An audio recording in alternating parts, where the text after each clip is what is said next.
again by Benning. Darnell Nurse left it in the corner, gets up center. Perry scores! Corey Perry! Ilya able to shake away from Solani. It's given away to Solani around in front. Score! Teemu Solani with the steal. And the fans want one. Score! Off the floor! On the board! Paul Kournianos!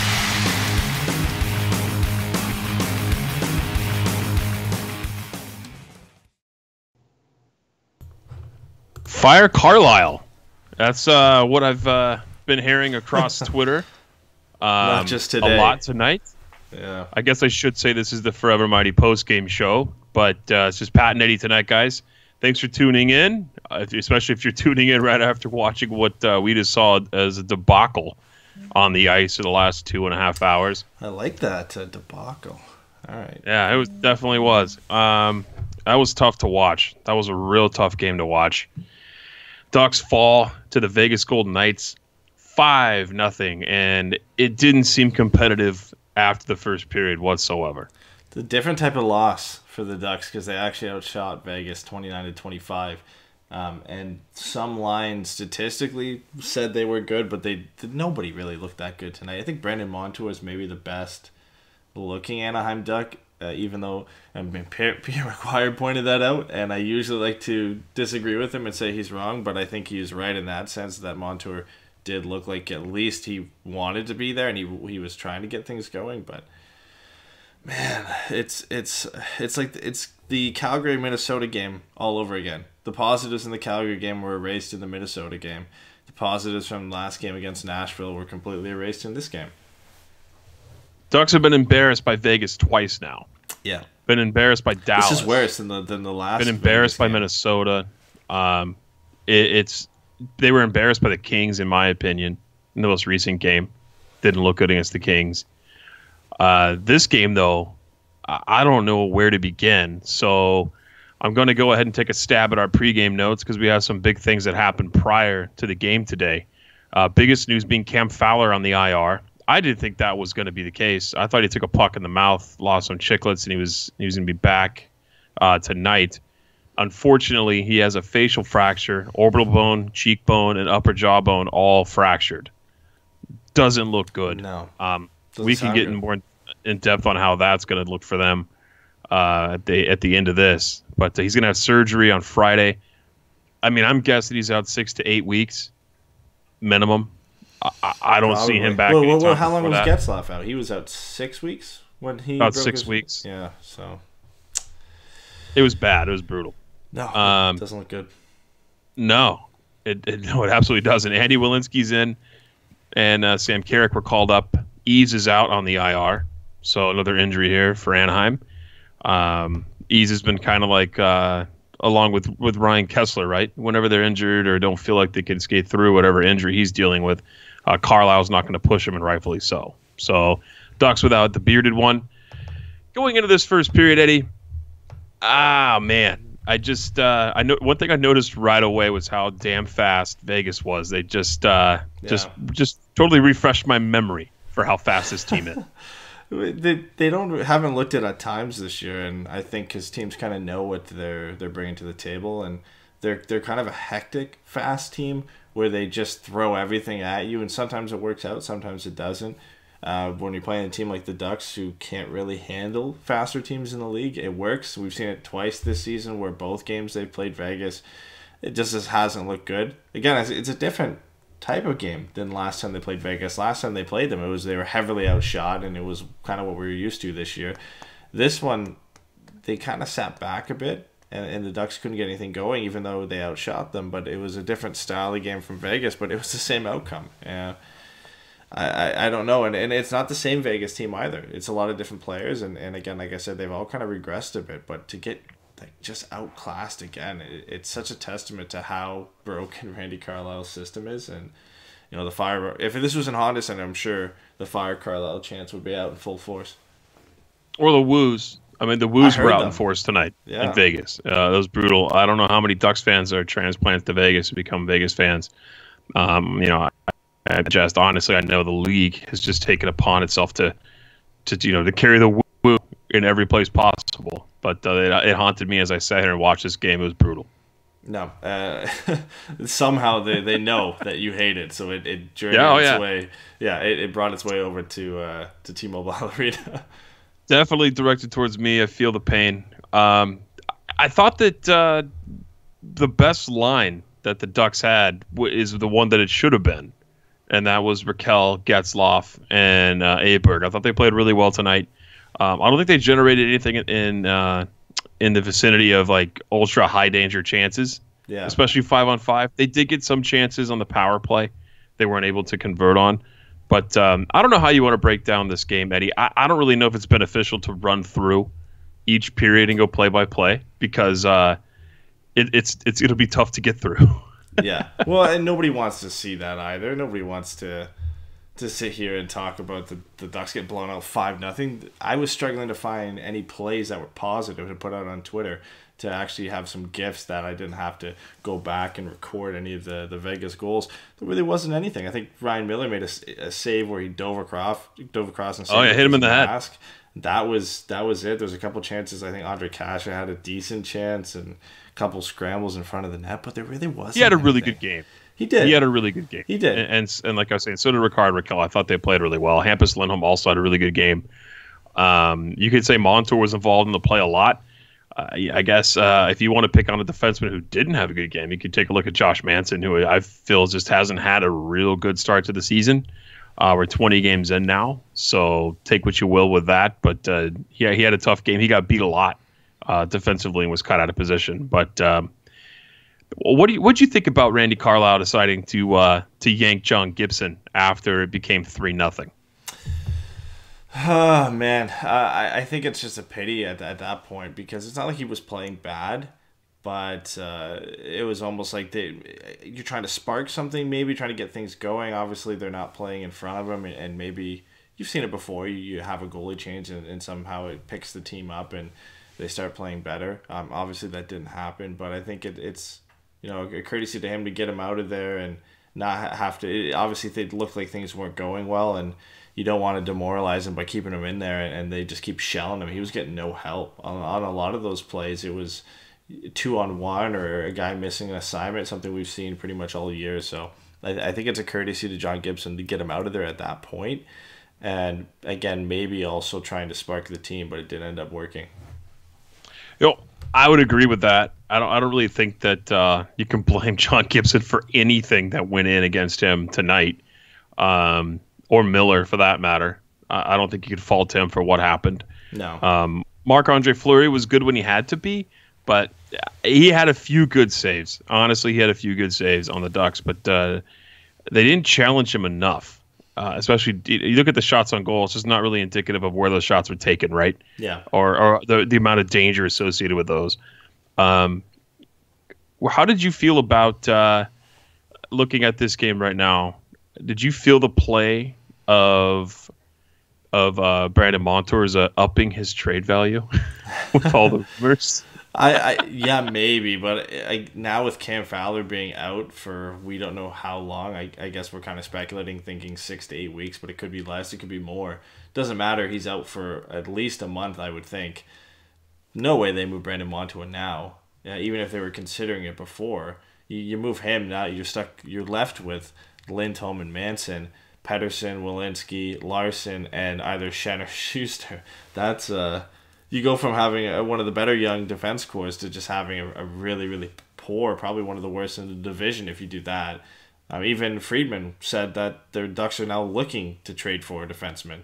So I don't know. Very strange. Yeah, Very strange. If you want to say it that way, sure, he's upping his trade value by playing better, but there's no way the Ducks move him now, especially with Fowler out. No, you can't. I mean, you can't really move a top four guy with Fowler being out that long. So who do they?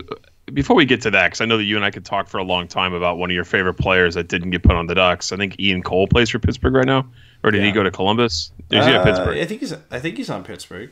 Oh wait, no. So no. Are you hoping? He's on Colorado. That's where he is. He's on Colorado. That's right. Yeah. Not anymore. I was like, oh man, I know he used to play for Pittsburgh, so I got all excited. He played for both of them, but The contract he's on is ridiculous. There's no way that happens. I looked at Pittsburgh's D too. Oh, you don't think Bobby's going to get somebody a contract or accept No, a but contract? he'll give somebody the contract. He won't take on a contract like that.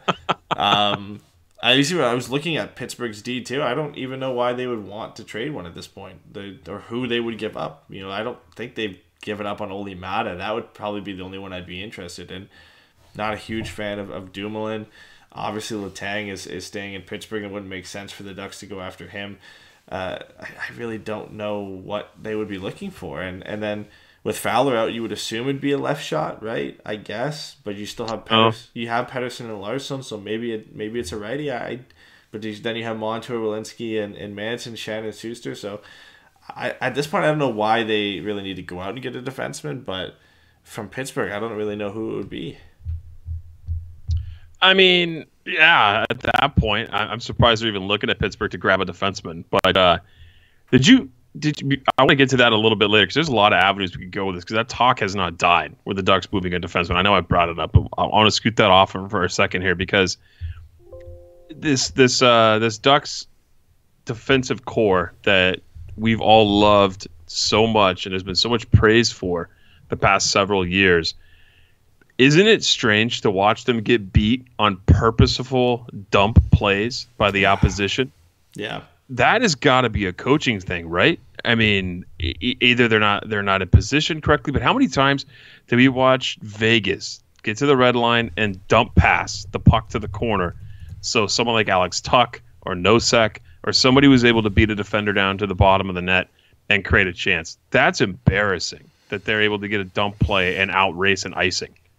I don't understand what's going on here with this Ducks defense. It to me all signs point to coaching staff.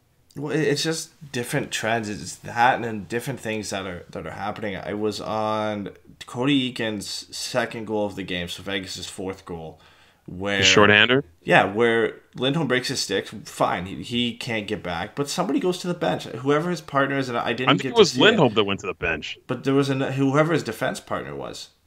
Somebody went to go for a change or something because Silfverberg's the only man back, and somebody either goes to the change. It could have been Lindholm, but it looked like it was somebody else. But either way, no other defenseman there covering for Hampus Lindholm. It's not like it was a stretch pass. I don't even think. I think it might have been Alex Tuck who got it out to Cody Eakin. I don't think they even thought they were going to get a breakaway. But then all of a sudden, Cody Eakin is just in tons of space because nobody's there covering for Hampus Lindholm. It's a tough play, but again, nobody's there. The second defenseman's not there. On it would have been Heika's goal, I believe it was. Nobody is covering him coming into the point. There's a rush, and then he comes into the slot. Oh, no, sorry, it was Nosek's goal. Nosek is alone. He comes in. Gibbons is the man who's supposed to be covering him, and you watch him come in behind Thomas Nosek. So he was either puck watching or something, doesn't pick him up, and that's a free tap-in for Nosek into an open net. Just these types of plays where guys are missing assignments or just not covering a guy in the first place, and we've seen it at least once or twice every game. Where was the Ducks defense when Adam Henrique was all alone in front of the net and tapped it in? Really? Yeah. Unfortunate play for him. It is, because if he doesn't hit that, it's a goal anyway. It's Marchessault's goal. He's just going to tap that in. There's no way around that. Marchessault was in front of the net. Because it's kind of a great play by William Karlsson to let it go through his legs, but if you're the man covering him, I think it was Montour, you've got to get a stick on that or something. It's rolling off the ice. It's not like it's bouncing. Like, you got to see it, and maybe you expect Karlsson's going to bring it into his feet or it's going to hit him or something. So again, it is kind of a good fake by Karlsson, but you got to do something. You got to do better on that play. It's pretty much every play we've seen that's led to a goal for the Ducks, especially in this game. They have to do better. There's little things they could do better that maybe it won't prevent the goal, but it would make it a little bit more difficult. Oh, and honestly, I'd be okay with that one if Marchessault would have tapped that in. So, I mean, you can't stop every play every game. So that one wasn't as disappointing as the others. A shorthanded goal to me is always lazy. At least 99 out of 100 times, it's a lazy goal. You have to be stronger on the power play. Like Gordon Bombay said, do better. That's how I felt about anytime you give up a shorthanded goal. You got to do better than that. You can't be giving those up. And then the just speed just burned Anaheim all night tonight. Vegas is able to create off the rush. I think the highlight offensively for the Ducks was their power play. I mean, they couldn't score, but that was the most dangerous they've looked that I've seen. Somehow Vegas made their power play look good. Well, I mean, it should be, right? you've got a man up on the other team. It should look good, but it looked okay. I don't want to say it was the best thing they did all night, but they couldn't get anything going at 5-on-5. I think you're right with that. No. There was literally nothing going for them 5-on-5 other than a couple plays. But we mentioned earlier, Andre Kasha and Rickard Rakell stood out in a couple plays. But the power play was the only thing they could really get going because they had that man advantage. And you're supposed to make yourself look a little bit better on that play, but it's not like they were outstanding, and of course they don't score a goal, so it really doesn't matter how good you look on the power play if you can't finish on it. And we've seen that from the Ducks all year. They have a bottom third power play in the league, so that really isn't getting any better. We talked about it in the game against Nashville, the game before that, where the Ducks were getting good looks on the power play, but they weren't scoring. I mean, you could have the best looking power play in the league. It doesn't mean anything if you can't score any goals. No, it's true. I guess a bright spot for Randy Carlyle is that he paired Lindholm and Montour together tonight. If you want to talk about bright spots, if not the power play, I think having Cam Fowler forced his hand, obviously, but good to see him. Both those guys not paired with youngsters. No, but we still don't get to see Lindholm and Manson together. It still isn't happening, no matter what, no matter who's out of the lineup. You could probably have Montour and Fowler out of the lineup, and we still won't see Lindholm and Manson together. I don't know what it's going to take to get those two back together at some point. Because they were. God knows Manson needs it right now with how he's been playing. Man. I don't get it. They were one of the best pairings in the entire league, going back to just last season and before that. You would see them on lists with some of the best pairings like Giordano and Brody, and you would look at John Klingberg and Mark Mathot when he was there, Mark Mathot when he was with Erik Karlsson, or Drew Doughty and Jake Muzzin. You would see them among those guys of some of the best pairings in the entire league. And then all of a sudden we go into this season, nothing had happened. It's not like they played awful last year, and then they're just split apart. I don't get it, and they're still not going back together. And we still have no idea if this is Carlisle or Wilford or whatever, but it's ridiculous that they haven't even tried to explore putting them together. I mean, Manson played 16 minutes tonight with Larson. I think Manson played more than 16 minutes, but that was his defensive partner tonight. He just, I don't know, he didn't look good tonight at all. No. They need to find a way to get that pairing back together. Josh in our chat says, with Manson playing how he is Lindholm-Manson pairing really a good idea? I mean, why not? It was, like you just said, one of the best pairings across the NHL in recent history, and the Ducks could really use, tightening that back up and, putting them back together to see what happens. Yeah, we got Vegas Golden Knight coverage coming into gloat in our YouTube chat. Good game, guys. Oh, I don't know about that. I don't know. Yeah, welcome Vegas fan. Yeah, good game. I don't know what it's going to take, man. The little kid, right? The Ducks, the little kid on campus is getting picked on right now across the league. Let's go ahead and scoot this down a little bit. I want to talk to you about who is the Ducks' prime target to trade right now. I mean, throw out the rumors of the defensive conversations going on right now. If you were trying to figure this out, is trading Jakob Silfverberg probably the best option? I think so, because you're probably not going to re-sign him, so you have to trade him at some point. It all depends on when you think you're going to get the best return. The trade deadline is still probably the best time for them to trade him. That's when you're going to get the most for the guy, unless the team's really desperate right now, and I don't see any team being that desperate. Silfverberg hasn't played as well since he did at the beginning of the season, but even if he can somewhat continue that pace and have some decent numbers at the deadline, he'll be one of the more sought-after players that isn't an elite player like Artemi Panarin or some of those guys who might be available. So I think that's a deadline move one for sure. If you can get, this is stretching a bit, but if you can get a first-round pick for him, then you move him for sure. Even if it's a late first-round pick, it's still a first-round pick. Then you've got two, and you can kind of work something out with that. Maybe you move up, or maybe you just take 2 picks in the first round. Whatever it is, I think he has to be the most likely guy to get moved on. Because right now with Fowler out, there's no way they move a defenseman. They can't. They can't with the guys. They would have to embrace the tank if they do that. That's been mentioned as well. I've seen that out there. I kind of wanted to bring this all back to trades and to how to improve the team, because I feel like talking about this game more is just going to bum everybody out after a 5-0 loss. So let's get to the trades, what we could possibly see. It's always fun to speculate how this is going to work. Everyone likes playing armchair GM. Jakob Silfverberg is a good trade commodity. I feel like he hasn't had a bad season, so I feel that his age and his cap hit that he's probably going to be grabbing for isn't in the Ducks' wheelhouse right now.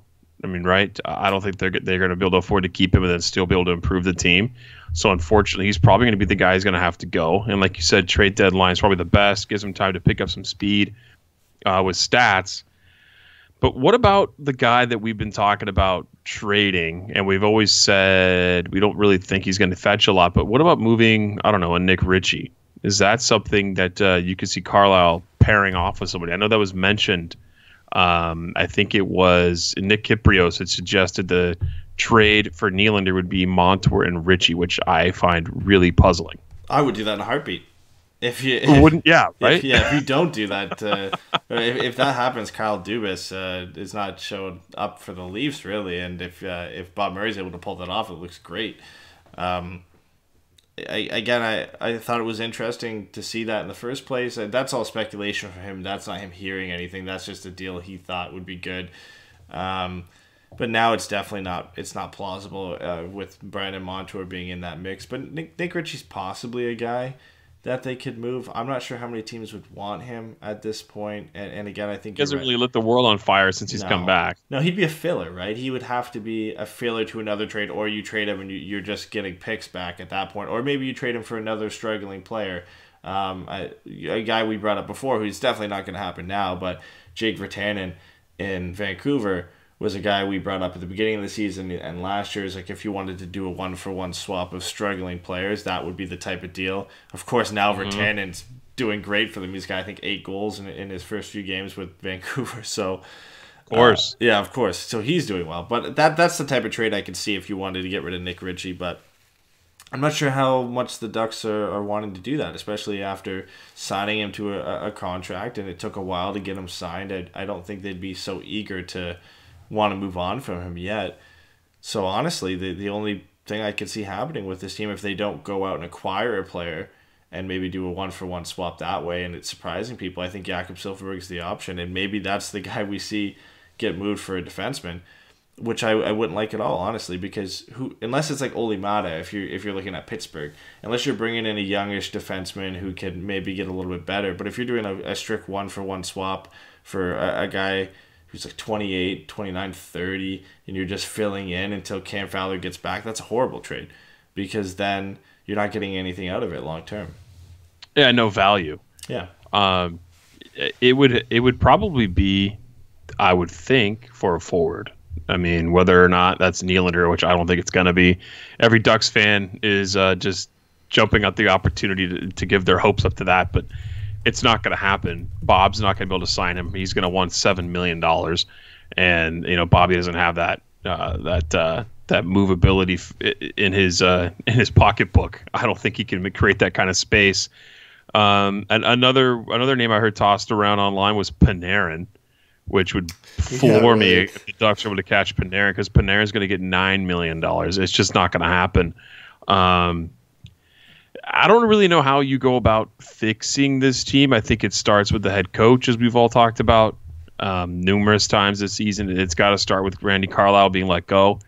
And whether that means Dallas Eakins gets moved into the role as the interim. I mean, Jeff Merrick has said it best. Every coach in the NHL is an interim coach. Eventually you're that guy. Yeah.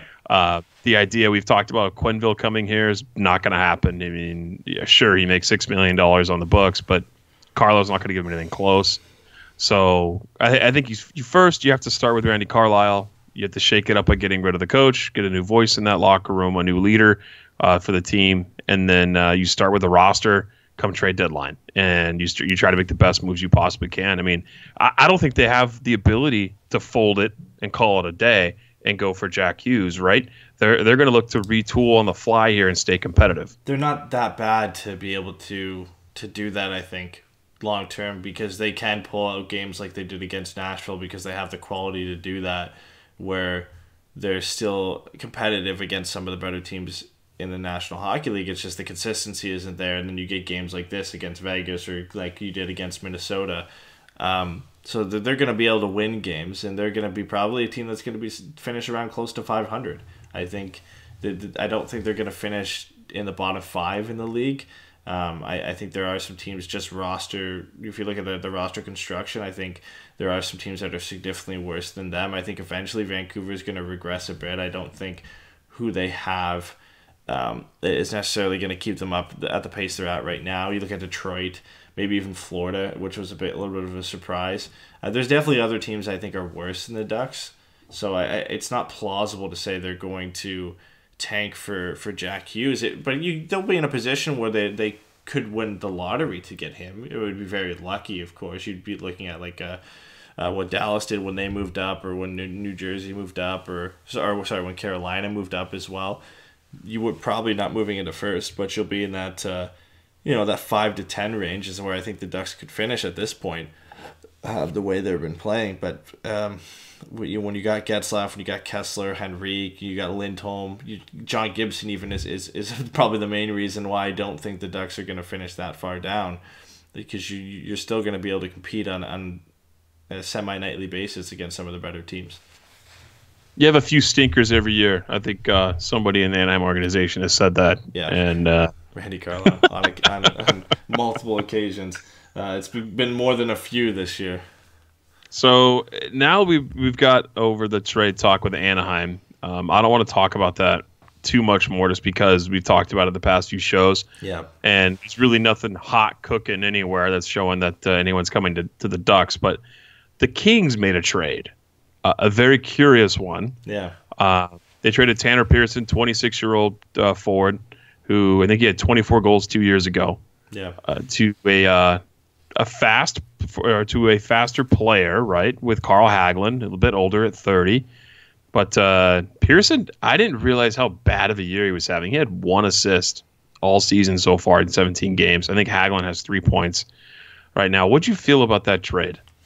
It was interesting because it looks like they're just trying to get out from under Tanner Pearson's contract and maybe work some things out later, because they're in a really difficult position with some of the contracts that they have signed. So that anytime they can possibly shed a deal at the end of the year, because I believe Carl Hagelin is a UFA, I think. Yeah, he's on the last year. So he's on his last year. So that's essentially a cap dump. They're going to get rid of Carl Hagelin at the end of the year, and they save some money there that they can maybe use somewhere else, or just have that flexibility down the road.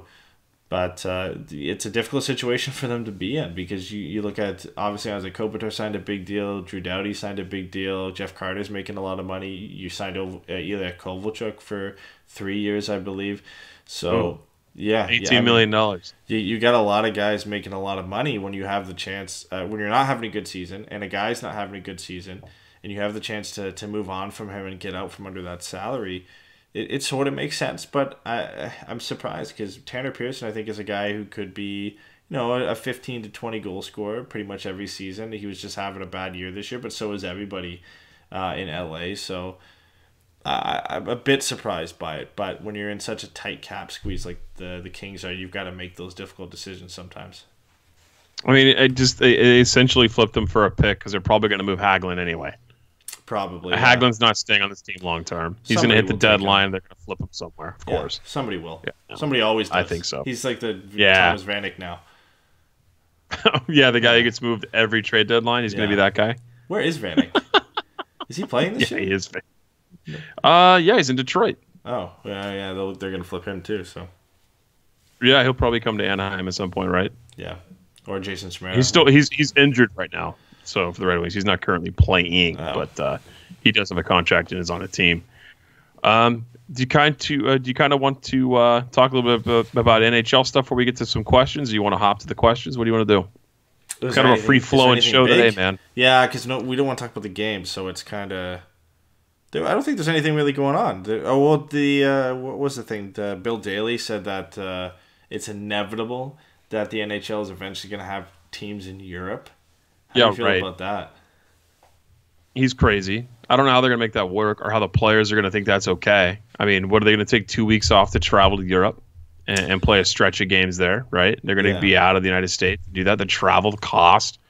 This league that wants money so bad in every corner of every single house they could find a way to take more cash out of you as an NHL fan, they will. I don't know how they're going to be able to do that. The thing that doesn't make sense with it, too, is he said the only way they can do it is they're going to have multiple teams come in at the same time in Europe. So they're going to have like 4 to 6 different teams so that they can kind of play each other for a little bit so they don't have to keep going back and forth, or if not more than that. Because you would have to. You would have to have almost a division full of them, right? So you would probably have to have like 6 to 8 of them so that they could all play each other for a long period of time and then go on a road trip. That's insanity. That's the only way it would work. You can't have 1 or 2 because then they would have a 40-team league.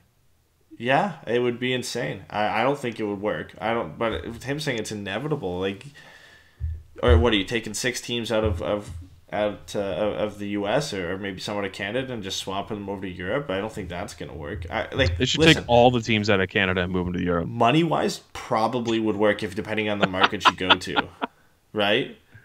Like if you put a team in Sweden, it's probably going to do well. If you put a team in Finland, it's probably going to do well. I don't doubt that. They're hockey countries, but it gets into an area of do you add 6 to 8 more teams to the league? No, at some he's point? crazy. And what's that going to look like? That's going to, because you like you said, you're going to have to do that all at once. How do you do that? How do you introduce 6 new teams to the league without making it chaos all at once? And then also having to do that travel. Because teams are going to have to travel over there and then do a road trip type of like a 6-game road trip over there. The schedule's going to be all thrown out. The time differences, all that stuff. They're crazy. There's no way they're going to be able to make that work. He's just blowing smoke. The time difference for where the Ducks play, so in Pacific time zone to Sweden, is 9 hours. So I don't that know makes no sense to me. Yeah, it makes. I don't think they're going to do it. I think he's just yapping. There's no way. But he says it's inevitable, so I don't know. I mean, sure, he knows more than we do, but they can't even figure out how to get another team in the division to balance out the divisions, right? I mean, they haven't committed to anything, and we all know Seattle's kind of like a foregone conclusion at this point, but they won't even admit that. And I mean, and how soon is inevitable? I think that's crazy. Let's hop into the questions, man. Do you want to start on Twitter? Do you want to start on Facebook? Oh man, we had a lot today, which was surprising. We'll start on Instagram because I've got that. No one's happy. No one's happy. So questions all over the place. Jimmy asked, when is Josh Mahura going to get his shot? Well, it's a great question. I don't honestly know if he's going to this season. I think they already would have brought him up. I think that, having Larson up here, he's kind of a known quantity. Patterson obviously has made his, his home here in Anaheim now. I don't think he's going anywhere anymore. I don't think you're going to see Mahura this season. Do you think he's just, unless you're looking at catastrophic injuries, which we don't want to see. Even with Cam Fowler out right now, you don't think they... I don't think they do either, but do you think they maybe give him a shot or call somebody up to fill that hole if they can't make a trade work? No, they just went out and got Schuster and Shin, right? Yeah. They're going to rotate those guys. True, yeah. Those guys could come back up. You're right. I think they'd rather do that. They're going to bring NHLers up. I think having a roster full of kids would make Randy Carlyle and Bob Murray very uncomfortable, especially on D. And you're looking at bringing in a guy with no NHL experience. I don't think they do that right now, unless the whole season goes to hell. And they're like, F it, let's just bring him up and see what happens. I would still love to see him. I think he would bring something to this lineup. Not sure how ready he is. From what he's done in San Diego, he's looked okay. He's looked pretty good, but I don't think it necessarily shows that he's NHL ready. But at least a couple games would be nice, especially when you look at Pettersson and Walensky and even Jakob Larsson. They haven't really amazed us, I don't think. So bringing him up and maybe switching that out would be an option they have down the road. If when Cam Fowler's out, if let's say he's out for 6 to 8 weeks, if things start getting pretty bad there, and obviously Larson and Pettersson are struggling, then maybe you go that option. But from what is being reported, it looks like the Ducks are looking to add a defenseman, so that's probably not an option. Yeah, they're going to bring in a known quantity. That's always the way, and I don't blame them for that. Honestly, you don't want to rush any of your young guys up in there. So I don't think we're going to see Mahura. No, I don't think so. Jimmy again. He wants to know who's worse, Allers or Pierre. Oh Christ! It's I heard Pierre. Pierre. I heard somebody on the broadcast they said whirling dervish, and I was like, It's Pierre. God. It was Pierre. Yeah. Was it Pierre? Yeah, I launched that one away. Yeah. Oh, I was like, God, man, he's been hanging out with Allers. Like, what's up with that, man? That's a tough one, Jimmy. How dare you? I would go and say Allers is worse than Pierre McGuire. No way, man. Pierre came out. Did you hear he came out with the grit thing today? Or he was talking about grit and At heart? least Pierre has like fun on the broadcast and has like a wealth of like Jeopardy knowledge, and by that I mean useless information stored in his head that nobody cares about. But at least he has that, and you know what's coming. Yeah, I guess, but He's got his little niche, right? I don't mind him. I don't mind him as much. I think he's terrible, but he's definitely not worse than Hayward or than Allers. I think he is. He has too much energy, especially tonight. He was on something. Too much energy. He was on Did you see the Vegas something pregame show? Oh. How much energy that crowd got into? How many people were at that game? They get pumped up for those, and it was dude. not even that. I don't like them. You like them, Yeah, right? you and everyone else doesn't like them. I like them. Whatever. I don't know. They We pump don't up the do crowd, that but right now. I'm not going to get into that. I'm sure this will be on a rant show for our Patreon people. Yeah, Jason will pick it up and put it on there. So Jared wants to know, could the loss of Corey Perry be the issue? No, not at all. I don't think anything Corey Perry is going to bring to this team is anything that's going to change the tide. He would just be sitting around doing what he normally does, racking up 10 goals this season and maybe 20 assists, 25 assists, 35, 40 points. Yeah, it's like bringing it back Andre Cash into the lineup. It didn't do a ton for this team, obviously. So bringing in Corey Perry isn't going to do a lot. It makes them better for sure. It gives them some more options, but it doesn't change anything. They're still going to play the same way. It's not like Corey Perry comes in and changes the fabric of the way they play. I get the question. I understand it because Corey Perry is a good player. So bringing him into the lineup is obviously going to change a little bit, but there's no way he makes it better. Paula asks, is this the worst game by far? That's a tough one. I think the worst game I've watched this season was Dallas. Yeah. Because the Ducks actually had a lead. Minnesota and then was blew bad. it all. Yeah, that was bad. I didn't see a ton of it. So, and thankfully I didn't see a ton of it. This one's right there. But I would say Dallas was the worst one for me when they were in Dallas and they had a lead and blew the entire lead. Yeah, no, I it's that one or it's Minnesota for me. I think those are pretty close. This one's not that great either, but I those two were just really bad because they got outshot like ridiculously in that game and they had nothing going at all. So No. yeah, so it's up there. It's up there, but it's definitely I don't think it's the worst one. Kent wants to know, is this the game that finally cost Carlisle his job? No, it's not. It's not the one. It's they're going to come home and play Toronto on Friday. I mean, if you're going to see piss poor performance after piss poor performance for after this game, then I still think there's a chance around Thanksgiving he's gone, but not this game. Not on the road, not without Cam Fowler. It's not going to happen. The weights are so in favor on the scale for Randy Carlisle to keep his job right now, just because of all the injuries that keep happening. It's insane how this has gone on in Anaheim for like 4 years now. Yeah, no, I don't think it's the game because I've already said that a couple times this year. The Kings game was one time.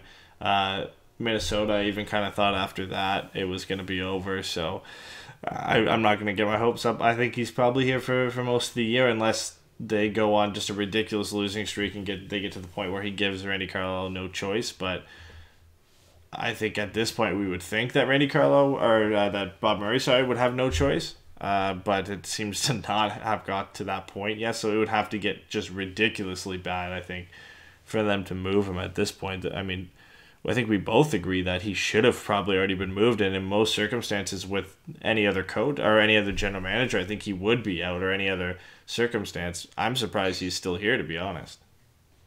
No, I am too. Did you see the question on Instagram from Wild Wing? He messaged us. He said he was going to ask our thoughts on the Pedersen-Welinski line, stats-wise for the night, but Welinski just took a penalty, so they won't be together long. That's what he said. But he also wrote thoughts on Kasha's play in his second game back. I think he's been fantastic.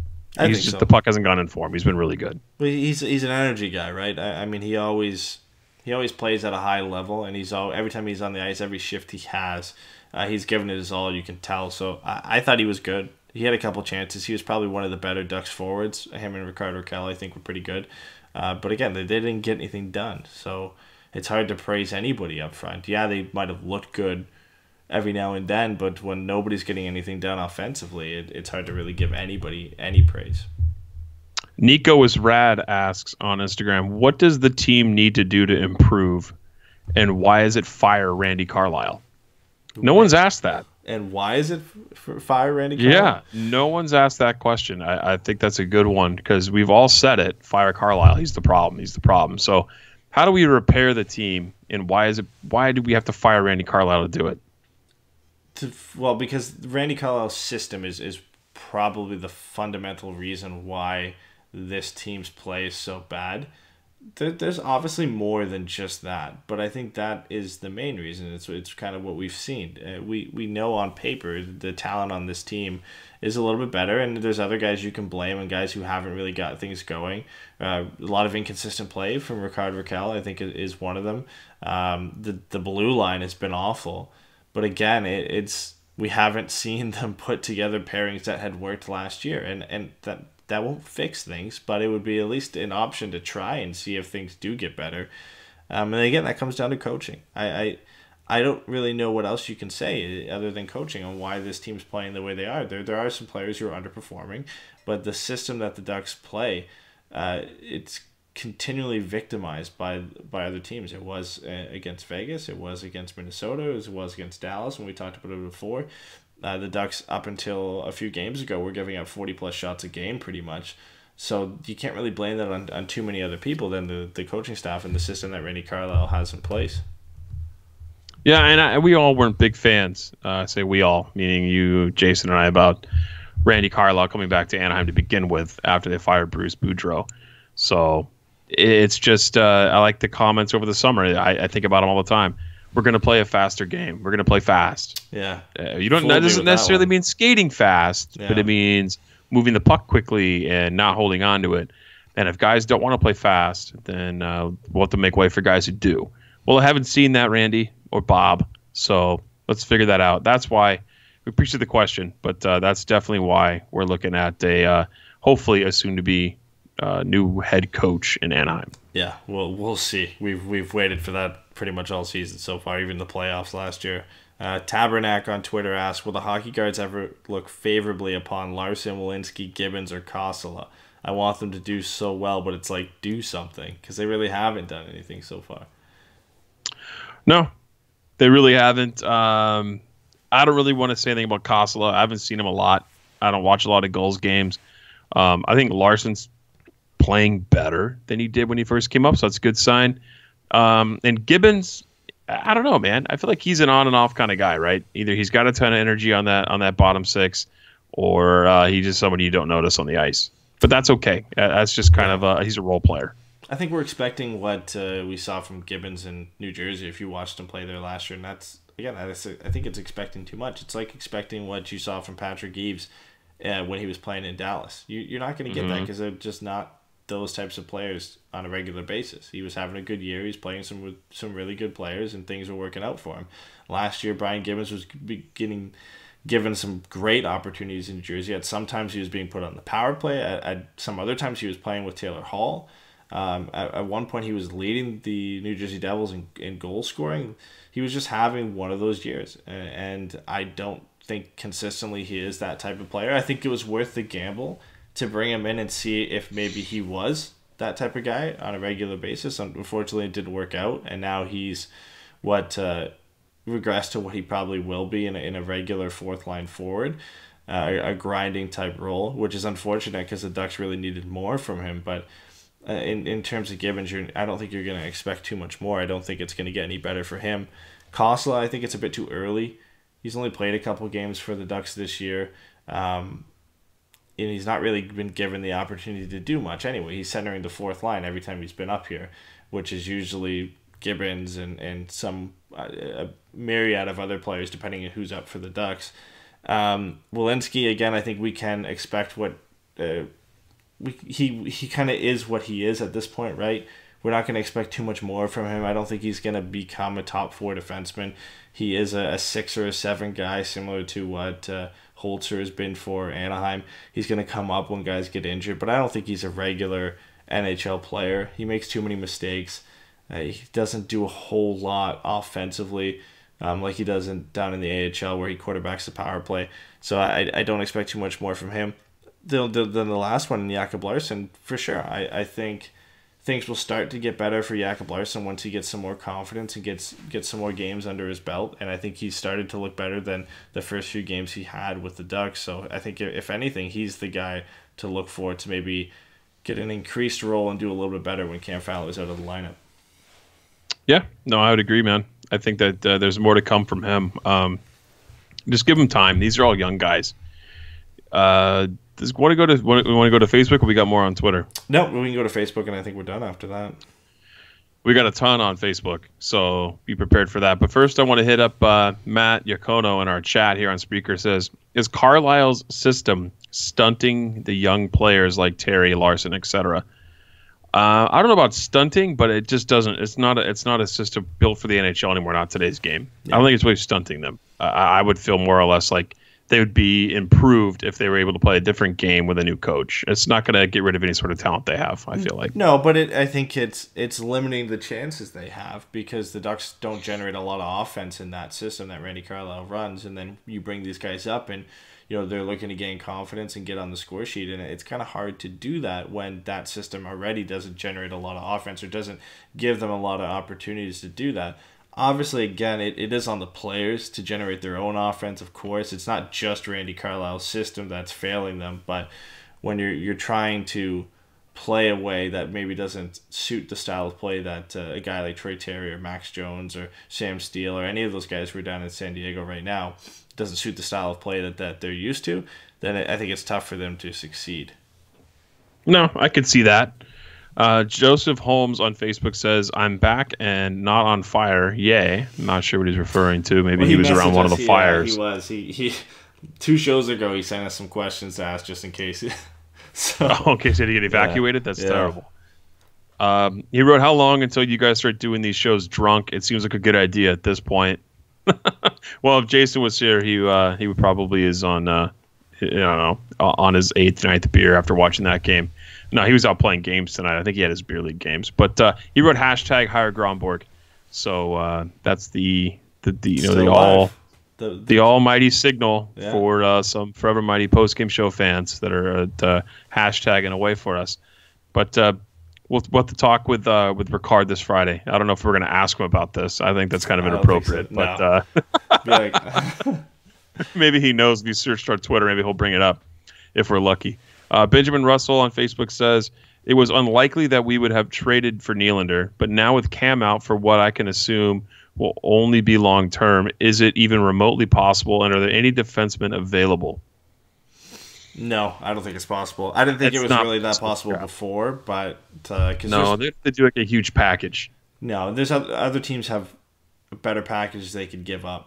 The only way I could see it happening if the Ducks were the only Western Conference team that was submitting any kind of offer, and the Leafs just didn't want to move him inside the conference, then maybe that would be the case. But the Kings are rumored to be involved in it, so it was still possible. It was slightly, somehow I don't know. It was the Kings are still involved in this right now. Like they have no chance of going anywhere. And again, I think the one thing you have to remember, and one of the reasons, again, why I think no matter who's in the lineup for the Ducks, who's healthy, the reason I think they're not going to get this happen is they can't afford him probably long-term unless they move out of salary, but they can't afford him this year either because his salary cap gets inflated no matter what he signs because he's waited so long to sign in the regular season so far. We saw it with Hampus Lindholm. When he took a while to sign, his salary cap for the remaining part of the year was higher for this year because it took so long for him to sign because he waited until a few games into the regular season. Well, now we're looking to 20 games into the regular season. I think they were saying if Nylander signed at like 6.5, his cap hit would be somewhere near 8 or more, because it's in the there's a penalty that gets applied to the cap hit when you sign in the middle of the season. You take so long. So again, the Ducks can't afford that at all. I mean, they can't bring that much money on unless Corey Perry was done for the entire year. But we all know he's going to come back, and how are you supposed to supplement Nylander's $8 million as well as Corey Perry's when he comes back in the lineup?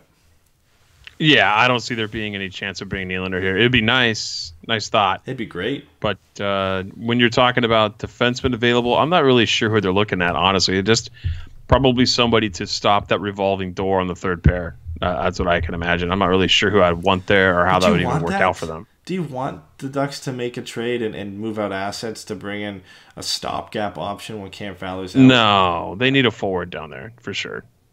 At this point, like, the Ducks, they still want to compete, and I think the window is probably closed, or and if they're looking at it optimistically, it's closing this year or next year. If you're looking at it really, really optimistically with Ryan Getzlaf and Corey Perry's contracts coming up, then that, if you're considering that when the window closes, they've got a couple seasons to get this going and make another push. What is bringing in an aging forward or rental at the deadline, or bringing in a stopgap option for Cam Fowler really do for this team if you're moving out picks or younger assets, or doing a 1-for-1 type trade of a player you already have on the roster? It's kind of pointless right now, right? We've kind of resigned ourselves to the fact that with Randy Carlyle behind the bench, not much is going to get better for this team. And unless it's a trade like we saw when the Ducks brought in Adam Henrique, how that made them a lot better. But they don't really have the assets to really make that type of trade again. And unless you're doing a Jakob Silfverberg swap for a top 4 defenseman, then maybe. But then the Ducks have struggled to score goals all season, and then you move out one of their top 6 forwards, and maybe it makes the defense better, but then this team really can't score goals if you're moving out a guy like that. I agree. I would love to disagree with you on some things here, but it's honestly, there's not a lot you could do given the roster, the mix of youth and vets, and the giant contracts, and you just have to start where the system is, right? Yeah. And you got to get rid of the coach first and then look at the roster second. I feel like we're at a point here, a breaking point with Randy Carlyle. That's the only person I kind of want to see off the Ducks roster per se, even though he's not really on it. Yeah. But David Rodriguez says, Pearson and Hagelin were swapped as what some are calling a change of scenery trade type. What player on the Ducks would you like to see or foresee possibly being traded for a change of scenery? This game absolutely blows. You know what? Not even really watching it at this point. So that was mid-show or mid-game. We kind of already hit on it a little bit, but I mean, honestly, it's going to have to be a change of scenery type move. Nick Ritchie kind of stands out to me in that position, but I don't think they're going to move him. He's young and he's not denting the pocketbook enough to cause a problem for the Ducks. But shoot, there's just dude, not many movable pieces off this team. You can't move the guys that need new scenery. Well, yeah, and you can't move the big contracts. You really can't move Getzlaf, Perry, Kessler. I remember the funny thing going into the offseason, the pundits and a lot of the analysts seemed to thought it was going to be not as difficult as the Ducks thought to move Corey Perry. Remember those conversations where they're like, well, don't count it out. It really isn't that difficult to move Corey Perry. There are going to be guys who want him. I don't think that's necessarily true when you're looking at it's difficult to make a deal for a guy like William Nylander and bring him into the fold with cap situations. Why is anybody going to want to bring in Corey Perry, especially now after knee surgery? You have no idea what he's going to come back and be like. But you can't move him. You can't move Getzlaf. You can't move Kessler. You're not going to move Adam Henrique because you just brought him into the fold. Mm-hmm. You're not going to get anything for Patrick Eaves. You're probably not going to move Andrew Cogliano because, again, you're not going to get much for him. And Andre Kasha is not a guy you would want to move, and especially Rickard Rakell is not a guy you would want to move. So who does it leave you with? Well, it leaves you with Jakob Silfverberg. That's pretty much it. Yeah, he's the one without a contract at this point too. And then Nick Ritchie but again, you're not going to get much for Nick Ritchie. And then if you look at the blue line, well, there's no point you're not going to move Hampus Lindholm. That would be ridiculous. You're not going to move him. You're not going to move Cam Fowler, especially now with the injury. And the only other options you had were maybe moving Brandon Montour or Josh Manson for a forward. But now with Cam Fowler's injury, that doesn't really happen anymore. So you're down to 2 guys who could realistically get moved off this team. And one of them, it makes sense to just wait to the deadline in Jakob Silfverberg, and you'll probably get more for him. What kind of return do you think he's going to get? That's what Matt in our chat wants to know. The trade deadline's crazy because it all depends really on who's available, right? And how well Jakob Silfverberg has played up until that point, or if he goes on a hot streak leading up into the trade deadline, that will inflate his numbers. There's too many variables, I think, that plays into it. If he has 30 points at the deadline, that's a pretty good pace for him. He's probably going to finish around 50, I would think, if he's at there, or if he's at 35, 40 around that time. That would be a pretty good spot for him to be at, where I think you can get a lot for him. I think even if he's not doing as well as he did to start the season, he'll still fetch a pretty good prize. People know he can score. He has that ability. He's also very responsible in his own end, probably the Ducks' best defensive forward. And his cap hit currently isn't a lot, especially at the deadline. It will be almost nothing. It won't be a lot for teams. Right. There'll be a lot of suitors who will be able to afford him and bring him in without breaking the bank. And then it really comes down to who else is available. If Artemi Panarin is the big name, well, you're going to get a lot of people going after him, right? And they're going to wait for that domino to fall. And then it all depends on who else is left. So if Jakob Silfverberg is one of the best options available, the Ducks are going to get more for him than they thought. But if there's a couple other options, if teams make some guys available, I haven't really looked at who are UFAs this year, guys who could get moved, but I know there's some guys like Matt Duchene's an option, Mark Stone's an option. There are some really good names out there who teams would probably rather acquire than Jakob Silfverberg. And if that's the case, there are going to be less and less suitors as those players move on, and you might not get as much for him. No, that's true. He's a great player. He's a really good role guy too, right? I mean, he's great on the penalty kill. He plays on the power play. He plays 5-on-5. He's super defensive when he needs to be, but he can also score. He's a good utility guy. Another question from Facebook.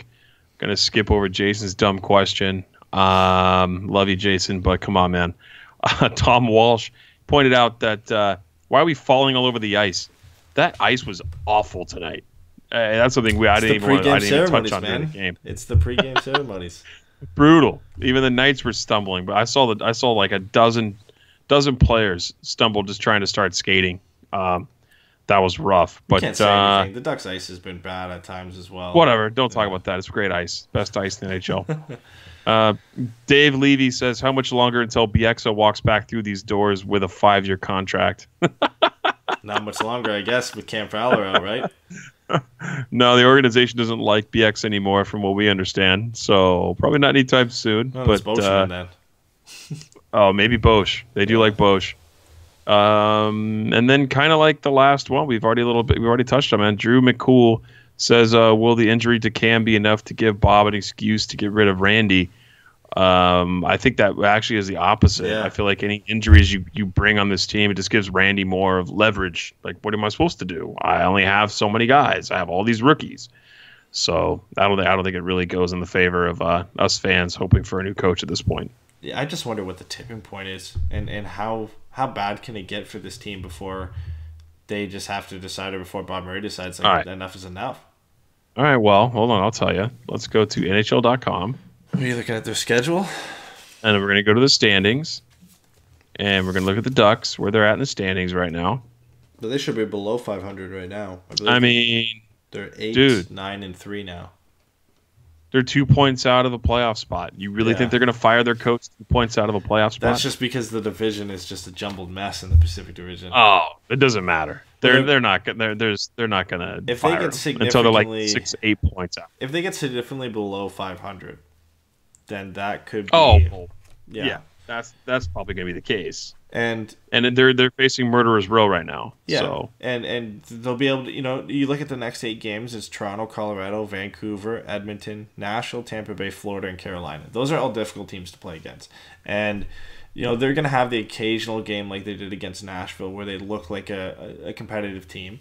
But most of the time, and probably 1 out of every 5 games, they're going to have that moment, and then the other 4, they're going to look awful. And if you look at the next 8 games, there's probably going to be maybe 1 or 2 games, if that, where they look like they did against Nashville. The other ones, it's going to be like today against Vegas.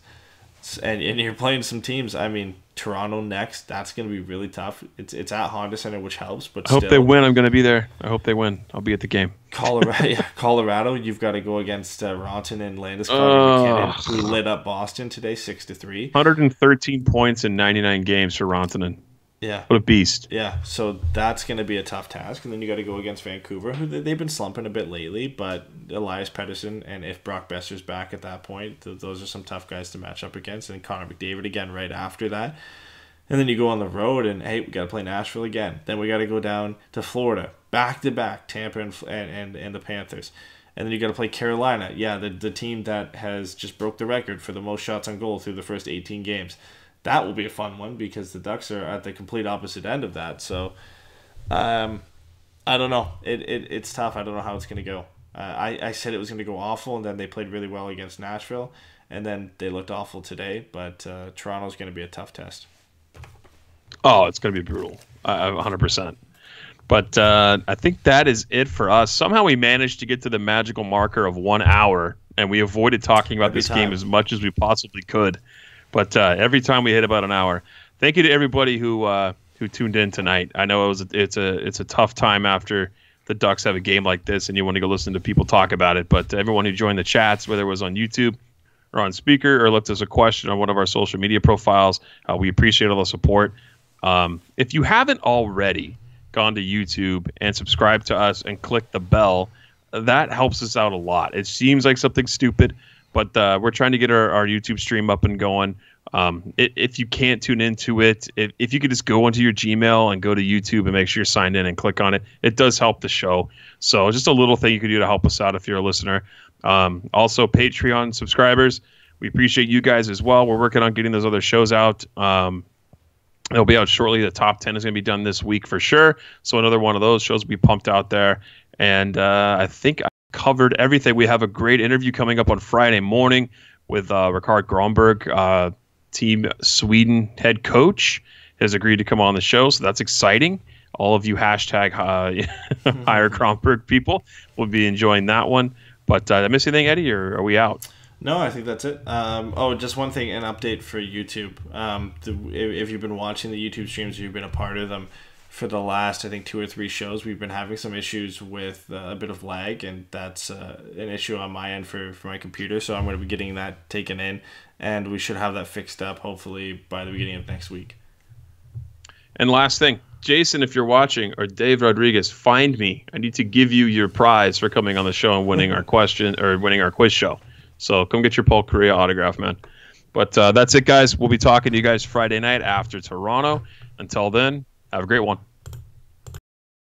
Thanks for ruining my show, by the way. That's it. I'm sorry you guys had to sit through that, but this is an obligation, contract obligation, they told me. So my kneecaps are sweating.